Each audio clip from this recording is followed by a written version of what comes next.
Friday again. And we know what that means again. It is time for Freakin' Fridays with Pandalicious. And here's what I've been playing. My likes. I've always been a fan of Soul Calibur's story. When they've had it. Which they do. So, without disclosing much of the story, let me just say that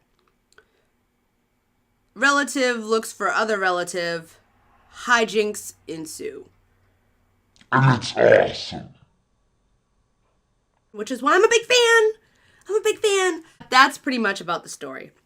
It was really fleshed out this time, and they really put some decent acting into the story too, which I thought was pretty sweet.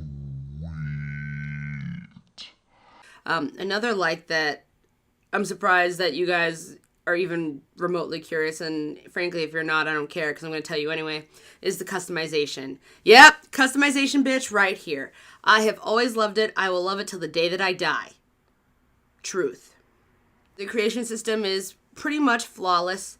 I know that in one of the reviews that I had read, one of the reviewers felt that a lot of the primary opener unlockable creation things in terms of styles and whatnot were not available. And I know that this is Soul Calibur's, way of making you replay the game in order to get that hairstyle that you want or that one signature outfit that you may or may not want. I understand that. So outside of having to grind for some really good things, I really do enjoy the customization and the creation aspect. I do know that in a particular review, someone mentioned that there isn't not a lot going on in the offline play.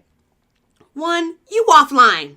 No one knows you're on. Why does it need to be the most earth-shattering experience ever?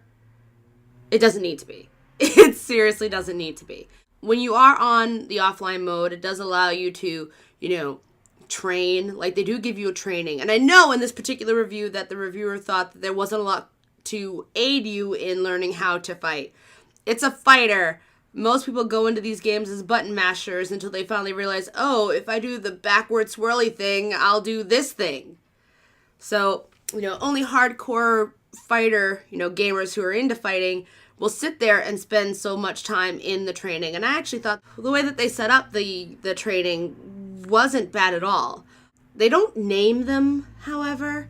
So you're staring at a screen and any movement that you make, you see the action of it beneath you, which is standard because that's how you'll memorize what attack is what color-coded thing and or letter. However, by triggering certain things, you could set up your AI or your CPU, as they like to call it in fighters, I don't know. You can have it guard until you've managed to land 3 attacks on it, which then it will counter you. You could set that to 3, 2, or 1. You can set up the AI to do a particular move, and you can watch how the move should look. And then you could follow along and replicate the move until you have it down pat. And then they give you the option to just have the AI just stand there while you learn the move and dole out some harshness. So I didn't think there was anything wrong with that. It's pretty straightforward. If you're looking for more wow and dazzle, then go fucking online. Things that I didn't like about this game. The only thing that was minorly disappointing about Soul Calibur 5 really only comes from one particular place. And that is the character moves.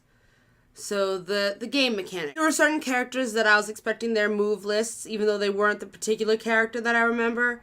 I pretty much expected that their moves would be exactly like their ancestor. Someone who's just coming into this game who thought, oh, I watched somebody play 4 and I kind of have an idea of what each character's kind of like, you will be sadly mistaken. They have changed some of the character's move a little bit longer than you probably want to invest to try to learn everybody. And if you end up playing the characters that can assume any form of Soul Edge or Soul Calibur, then you're gonna want to know everybody. So that's gonna be a hand buster. I jumped into this game assuming that I already knew as much as I needed to know, and literally had a giant blister on my thumb.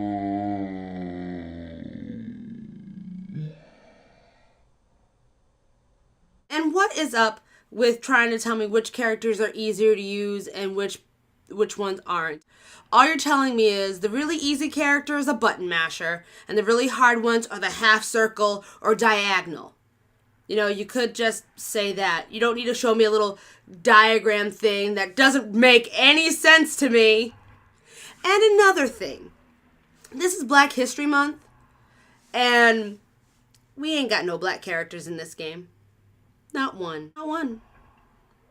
Sure, you can make them, but shouldn't one already be existent? And don't even bring up the fact that, you know, in the last game, we had one and he was kind of really bad.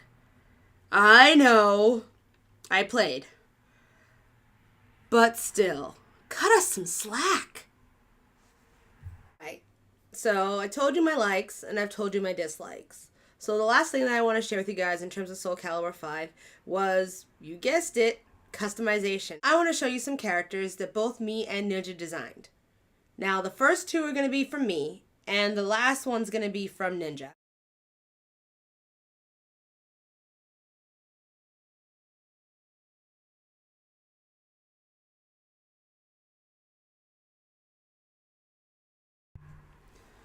So, that's all I have for you guys this week on Freaking Fridays with Pandalicious. This is all I really have to say about Soul Calibur 5. So, if you have it for the 360, make me one of your friends. I'm Lady Esh. I guess I should go now. Bye!